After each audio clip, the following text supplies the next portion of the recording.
while the children are going in their class, we're going to hear the words of God. The opener will be Miss Devota.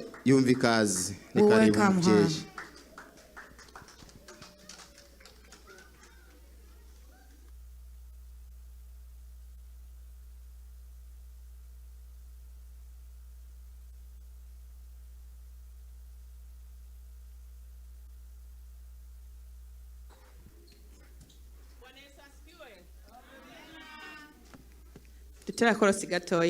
Subiza Satani bintu vyiwe mubarire ndiko ndaja mwijuru.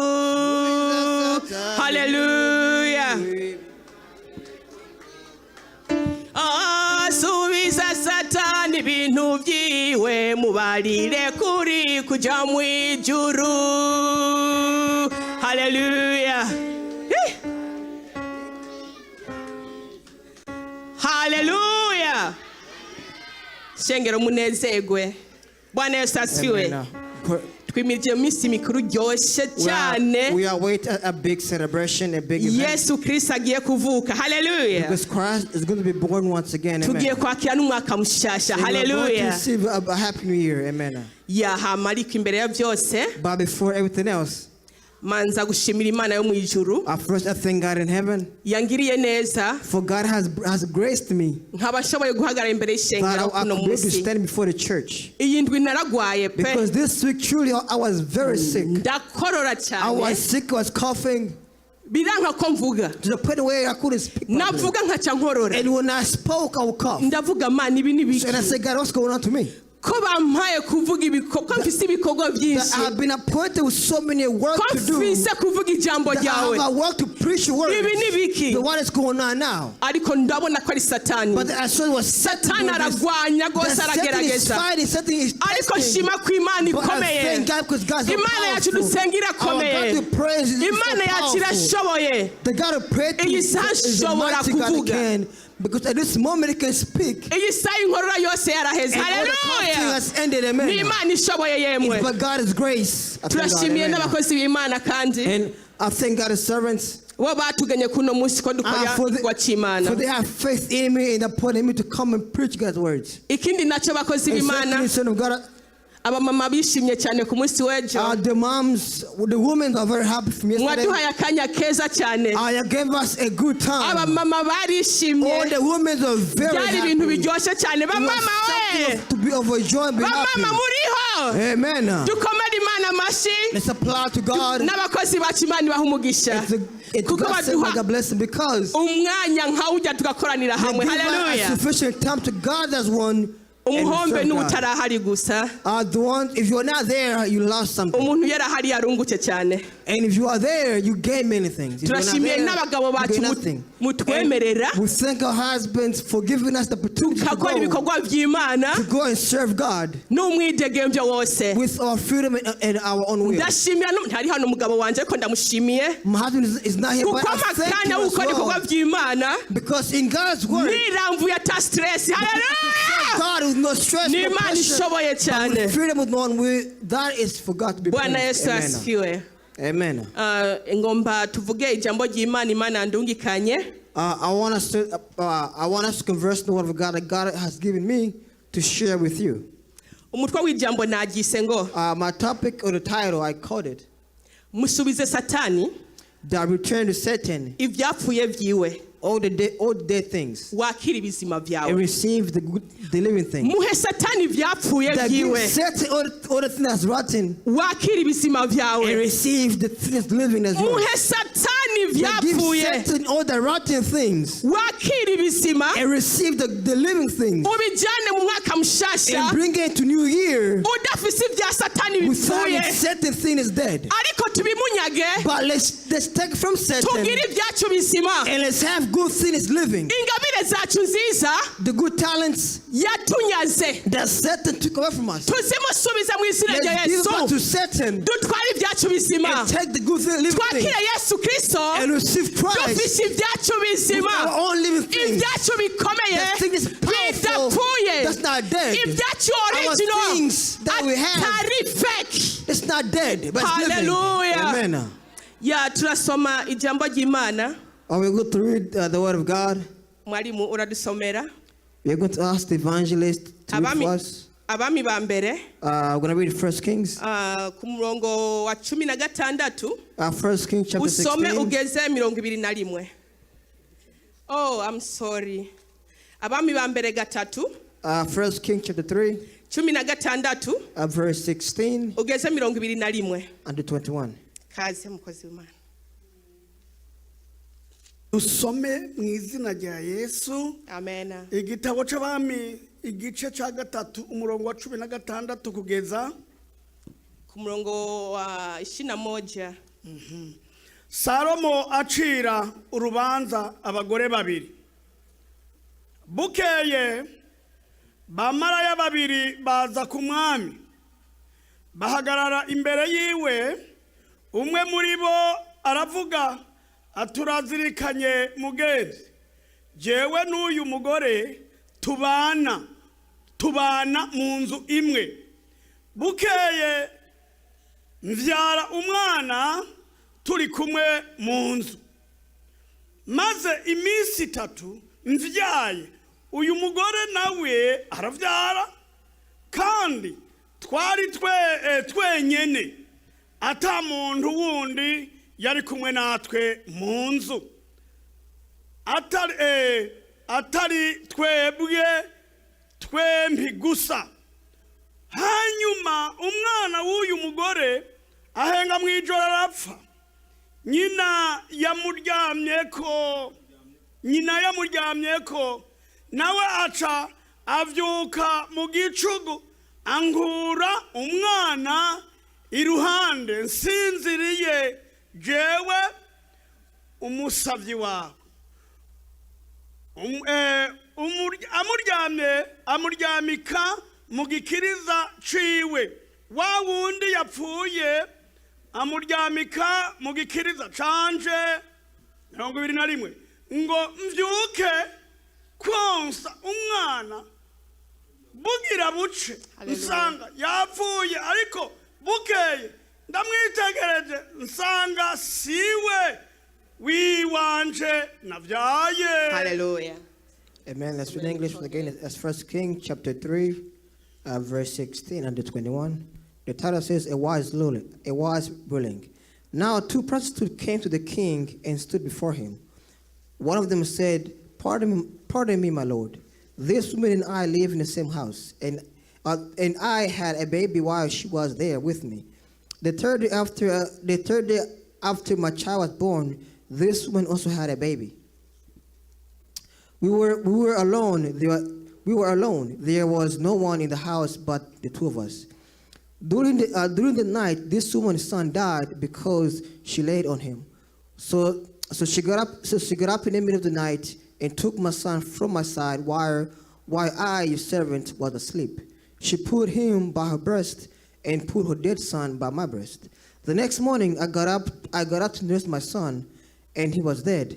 But when I looked at him closely in the morning light, I saw that it wasn't the son I had born to. Amen. Amen. Bwana Yesu asifiwe. Amen. Bwana Yesu asifiwe. Amen. Iyi nkuru ni inkuru irasiguritse cyane. This is a news. It's very explanatory. Ni inkuru y'abamama babiri. It's a news about 2 women.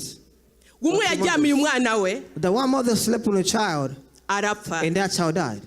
Apfuye. But when the child died, ashaka gutora umwana muzima. And she wanted to take the living child. Bwana Yesu asifiwe. Amen. Ubandanyije hariya. And if you continue going down, urabona yuko Salomo yari umwami. And you see that Solomon was a king. Niwe yaciye urubanza. And he was the one giving judgment to these 2 ladies. Umukenyezi aronka umwana we muzima. Basically, a woman poisoned her own child. Bwana Yesu asifiwe. Amen. Ariko ndakubaza nawe. But I ask you this. Urazi umwana ufise? Do you know the child that you have? Umwana muri jambo ry'Imana.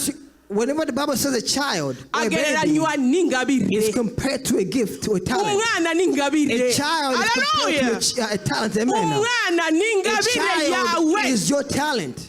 Amen. Glory to God. none woba umenya umwana ufite ari muzima?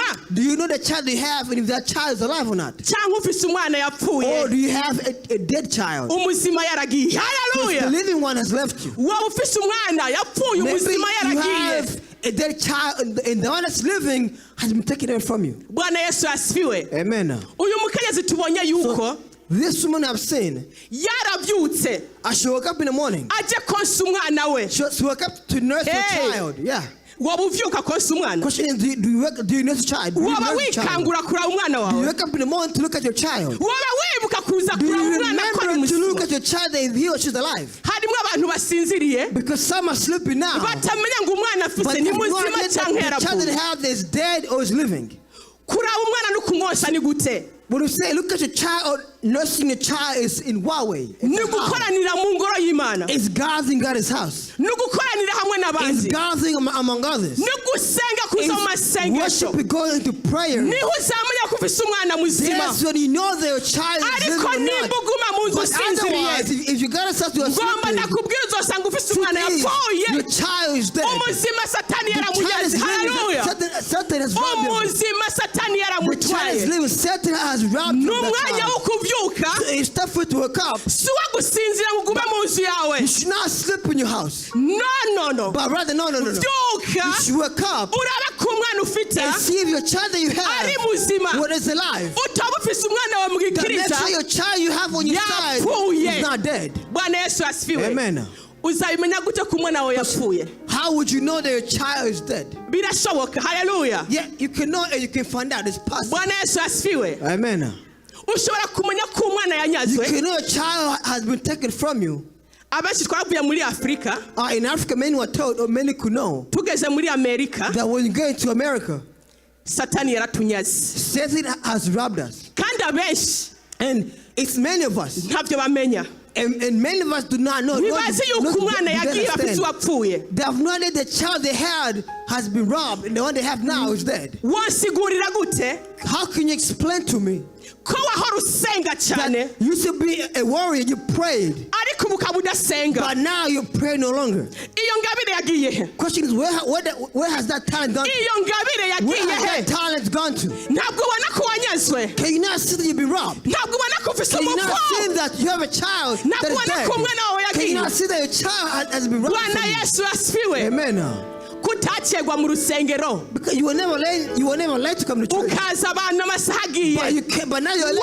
watonda ku rusengero neza. You were always early all the time. wobisigura gute? Question, how can you explain it to you? uwo mwana ni muzima kweli? Question, is the child dead or iyo alive? ngabire ni Is nzima. that talent living or dead? n'umwanya wo kuvyuka, It is time to wake up. n'umwanya wo It gukanguka, is time to be shaken. ukaraba ko umwana wawe To akomeye. see your child is alive or not. warakundana cyane kera, You had love in you, urukundo rwaguhezemo. but your love is dead no longer. ni kubera iki? Why is that? n'umwana It's because the child you had in you waranyazwe, has been robbed away from you. ukibesha ko umufita And you tell yourself that you have the child, ariko yaragiye. but even though you do not. wombarira gute? How can you explain this? umugore wawe waramukunda cyane You love your wife, ariko ubona ko mudakwiranye. but now you say she was Kubera iki uwo mudakwiranye? worthless. Now, why is that? kubera iki? Why is she worthless now when ingabire she was better? y'urukundo yagiye Because he? the talent of love in you, what has it gone to? raba neza ko udafise Careful uwapfuye, that your child is dead or not. umuzima yaragiye. And the living one has left. Bwana Yesu asifiwe. Amen.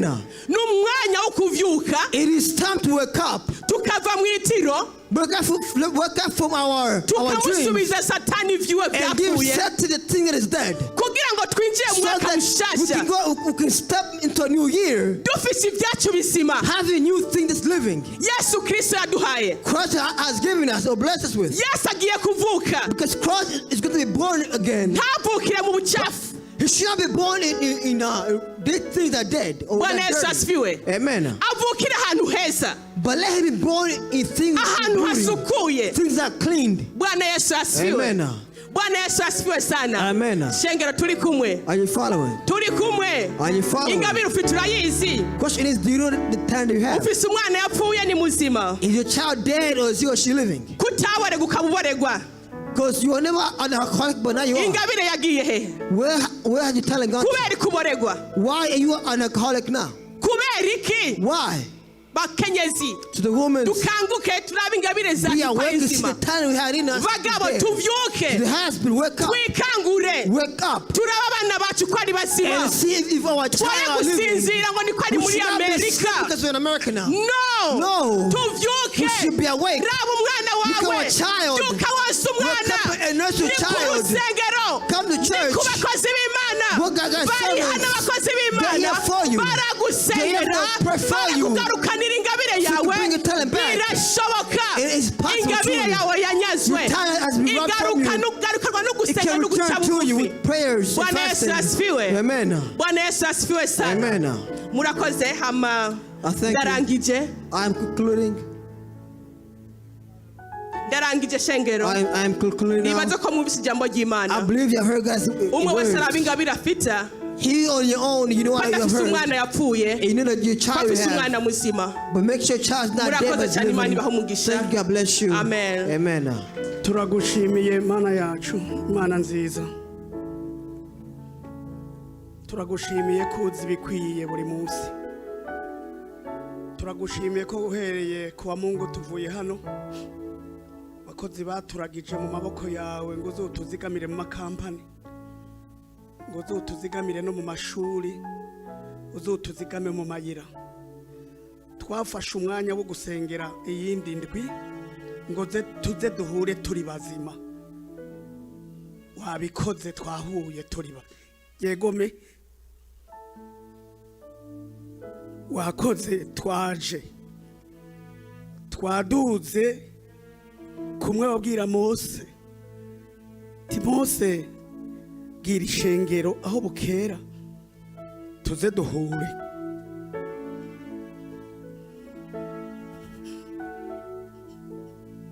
Mose araduga n'ishengero iyo dusomye neza dusanga imituragaro maze guturagara hari ukuntu bitabaje Mose baravuga ati Mose twumvise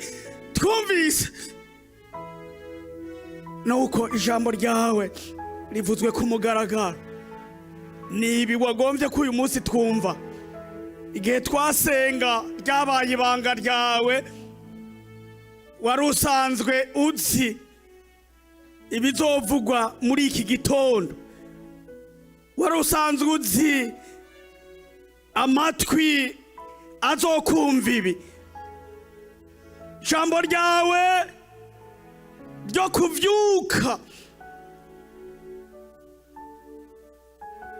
kuraba ko hari ibintu byapfuye canke bikomeye niryo jambo ry'uyu munsi turagushimiye turagukengurukiye uyu mupfasoni yagize amahirwe yo kuvyuka kuko yarazi ko afise umwana yonka nawe turazi neza kudasinzira kugira ngo bikunde buri munsi turonke ibitunga ubugingo bw'uwo ari we wese ngaya amajambo ari imbere y'itorero